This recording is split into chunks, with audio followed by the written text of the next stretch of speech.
বাংলাদেশে এখন পর্যন্ত হাসিনার চেয়ে বড় ফ্যাসিস্ট আমরা কাউকে পাই নাই। তা হাসিনার মতো ফ্যাসিস্টকে যদি আমরা বাংলাদেশ থেকে পতন করে পালাতে বাধ্য করতে পারি, তাহলে আশা করি ভবিষ্যতেও কেউ ফ্যাসিস্ট হতে চাইবে না, আর চাইলেও তার পরিণতি হাসিনার চেয়ে ভালো হবে না, খারাপ হবে, আরও খারাপ হবে ইনশাআল্লাহ। আমি শুরুতে নবীনদেরকে শুভেচ্ছা জানাচ্ছি। আপনারা নবীন হয়ে ক্যাম্পাসে এসেছেন। কোরআনের একটি আয়াত স্মরণ করিয়ে দিচ্ছি।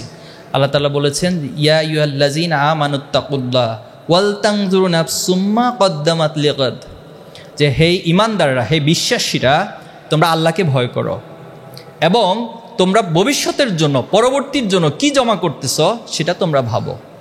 অর্থাৎ আজকে আপনি নবীন হয়ে এসেছেন, এখন আপনার ভিতরে একটা ইমোশনাল পজিশন কাজ করছে কি ক্যাম্পাস আপনার জন্য সবচেয়ে ভালো মানুষ হওয়ার, সবচেয়ে প্রোডাক্টিভ মানুষ হওয়ার জন্য যে উইংসগুলো প্রয়োজন সেটা যেমন আছে, আবার ইন দ্য সেম ওয়েতে সমাজের সবচেয়ে ধ্বংসপ্রাপ্ত একজন মানুষ হওয়ার জন্য যা কিছু প্রয়োজন সেগুলো এখানে আনাচে কানাচে বিভিন্ন জায়গা আছে। এখন সিদ্ধান্ত আপনার। আপনি কি আপনার আজকে নবীন বরণ, এই নবীনের দিনটাকে স্মরণ করবেন, নাকি যেদিন এই ক্যাম্পাস থেকে আপনি বের হয়ে যাবেন, যেদিন গেট দিয়ে বের হওয়ার সময় আপনার মধ্যে এই অনুভূতি জন্ম নিবে, যেদিন আমি নবীন ছিলাম, আমি এই সিদ্ধান্তগুলো নিয়েছিলাম, এই স্বপ্নগুলো দেখেছিলাম এবং প্রত্যেকটি স্বপ্নকে বাস্তবায়ন করে আজকে আমি এখান থেকে বিদায় নিচ্ছি, তাহলে সেটাই হবে আপনার সার্থকতা। একজন মুমিন এবং বিশ্বাসীর এটাই সবচেয়ে বড় বিষয়, যে তিনি এখন কি করছেন সেটা বিষয় না, আমি কতটুকু পথ হেঁটে এসেছি এটা মুখ্য বিষয় না, কিন্তু আমি কোথায় যেতে চাই, আমার গন্তব্য কোথায়, সেই গন্তব্যের দিকে আমার দৃষ্টি রাখতে হবে এবং সেই গন্তব্যে পৌঁছার জন্য যত ধরনের কষ্ট, যত পরিশ্রম, যা কিছু প্রয়োজন সব কিছু আমার করতে হবে। পারা যাবে? জুলাইকে আমরা শুধুমাত্র আন্দোলন হিসেবে দেখব না, জুলাই একটি জাগরণ, পুরো জাতির মধ্যে একটি জাগরণ তৈরি করেছে। কিসের জাগরণ? এখানে একটা আদর্শিক ভিত্তি রয়েছে, এটা হঠাৎ করে এমনি এমনিতে হয়নি। এই আদর্শিক ভিত্তির মধ্যে সবচেয়ে বড় যে পয়েন্টটা, সেটা হলো ন্যায়ের পক্ষে, অন্যায়ের বিপক্ষে।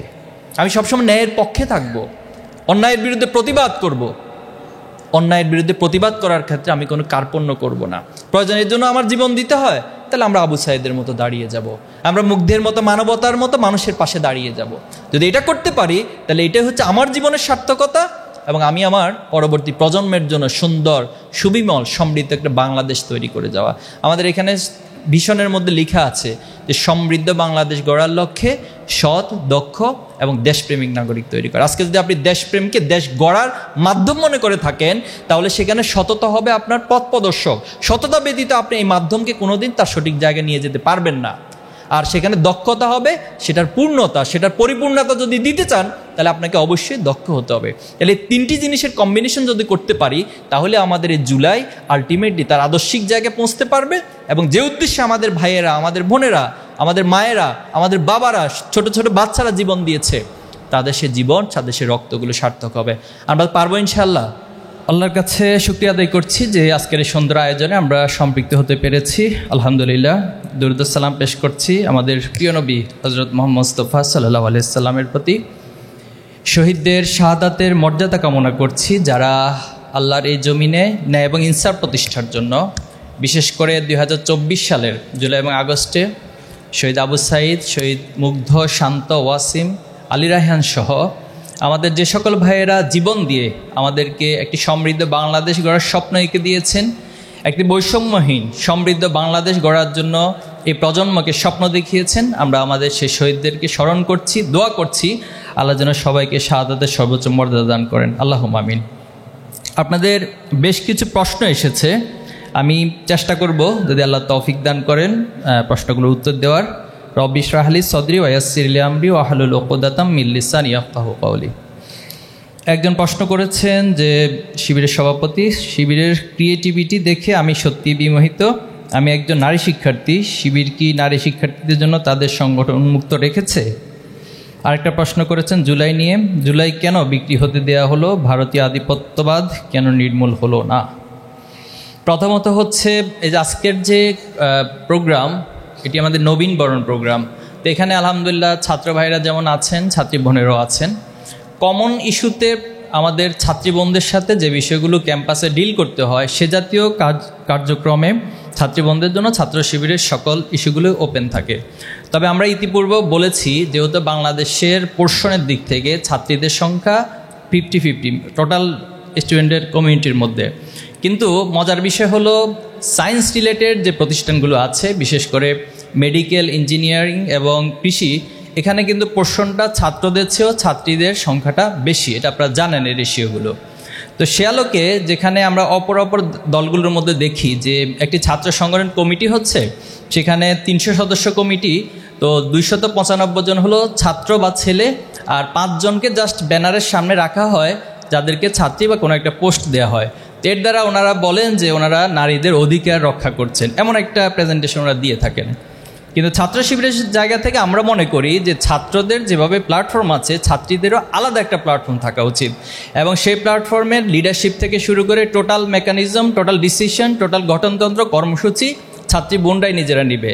বাট ক্যাম্পাসের কমন ইস্যুতে যে কার্যক্রমগুলো থাকে সেখানে সম্মিলিতভাবে কাজগুলো হতে পারে। তো এটা আমাদের দৃষ্টিভঙ্গি। আমরা মনে করি এর মধ্য দিয়েই নারীদের যে অধিকার রয়েছে অথবা ওনাদের যে অ্যাক্টিভিজম রয়েছে, এটা ক্যাম্পাসের সবচেয়ে ভালো প্রক্রিয়ার মধ্য দিয়ে হতে পারে।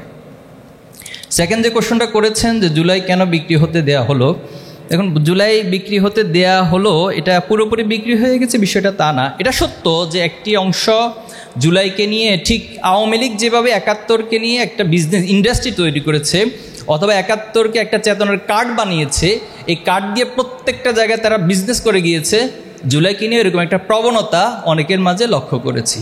তবে এটা সত্য যে আমরা যে প্রজন্ম, আপনারা যারা এখানে আমার সামনে আছেন, এই প্রজন্ম প্রত্যেকটা জিনিসকে দেখে, অবজার্ভ করে, বুঝে, এবং আমরা আমাদের সঠিক সিদ্ধান্তগুলো আমরা নিজেরাই নিতে পারি। তো এই প্রজন্মকে উপেক্ষা করে কেউ নতুন করে জুলাইকে বিক্রি করে দিবে অথবা জুলাইকে তারা তাদের বিজনেস ইন্ডাস্ট্রি বানাবে, আমি মনে করি না এটা বাস্তবসম্মত হবে, এবং এটা বরং যারা করতে চাইবে তাদের জন্য একটা বুমেরাং এবং ধ্বংসাত্মক কর্মসূচি হবে। আপনি এই যে মধ্যে লক্ষ্য করেছেন, জুলাইতে আমাদের বেশ কিছু হিরোইক পজিশন ছিল, হিরোইক ফিগার ছিল, কিন্তু আজকে তাদের নামগুলো এখানে উচ্চারণ করলে অনেকের কাছে একটা ভিলেন ক্যারেক্টার মনে হবে আপনাদের কাছে। কারণ কি?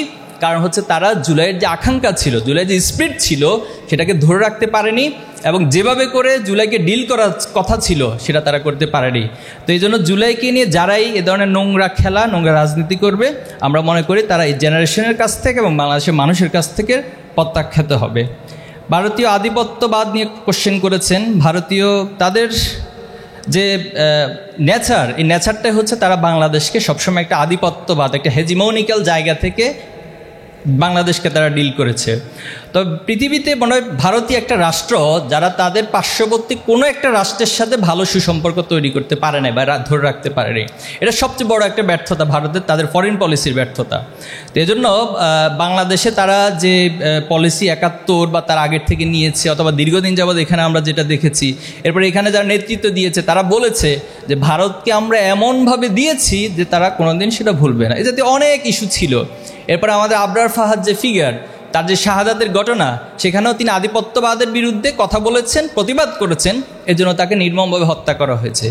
বাট আমরা 5ই আগস্টের পরে দেখেছি যে যখন হাসিনা পালিয়ে গেল অথবা তার পতন হলো, তখন পার্শ্ববর্তী রাষ্ট্র তারা বিভিন্ন প্রোপাগান্ডা ছড়াতে লাগলো এবং তারা এখানে উপস্থাপন করতে লাগলো তাদের মিডিয়াগুলোতে যে এখানে মৌলবাদের উত্থান হচ্ছে, এখানে যারা সংখ্যাগুরু রয়েছে অথবা যারা অন্যান্য ধর্মাবলম্বী রয়েছে তাদের উপর হামলা করা হচ্ছে, তাদের বাড়িঘর গুড়িয়ে দেওয়া হচ্ছে, তাদের ধর্মীয় উপাসনালয়কে ধ্বংস করে দেওয়া হচ্ছে।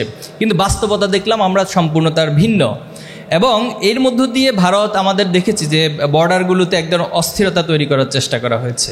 তা আপনারা মনে রাখবেন, হয়তো খেয়াল আছে আপনাদের, আমরা উত্তরবঙ্গে দেখেছি বেশ কিছু জায়গায় আমাদের যারা কৃষক ছিল, আমাদের যারা গ্রামের সাধারণ মানুষ ছিল, তারা তাদের যে ব্যবহার্য জিনিসপত্র, কোদাল, এরপরে কুড়াল, আমরা দেখেছি যে ভারতীয় বাহিনীর যে আধিপত্যবাদের যে কার্যক্রম, সেটার বিরুদ্ধে তারা এই কুড়াল নিয়ে এবং লাঠি নিয়ে নেমে গিয়েছে। এবং এরপরে দেখেছি আলহামদুলিল্লাহ আমরা এখন বর্ডারে একটা পজিশন বা একটা শান্ত অবস্থা বিরাজ করছে। তবে হ্যাঁ, এটা সত্য যে বাংলাদেশের তাদের যে আধিপত্যবাদ নীতি, এটা অবশ্যই তাদেরকে পরিবর্তন করতে হবে এবং বাংলাদেশ পৃথিবীর বুকে সম্মানের সাথে, মর্যাদার সাথে দাঁড়াবে এবং এই প্রজন্মই সেটাকে লিড দিবে। এবং যারাই বাংলাদেশের সাথে সম্পর্ক তৈরি করতে আসবে তাদেরকে অবশ্যই ডিপ্লোমেসির যে এথিক্যাল ক্রাইটেরিয়া রয়েছে সেটা মেনটেন করতে হবে এবং অবশ্যই সম্মানের সাথে সে সম্পর্ক রক্ষা করতে হবে।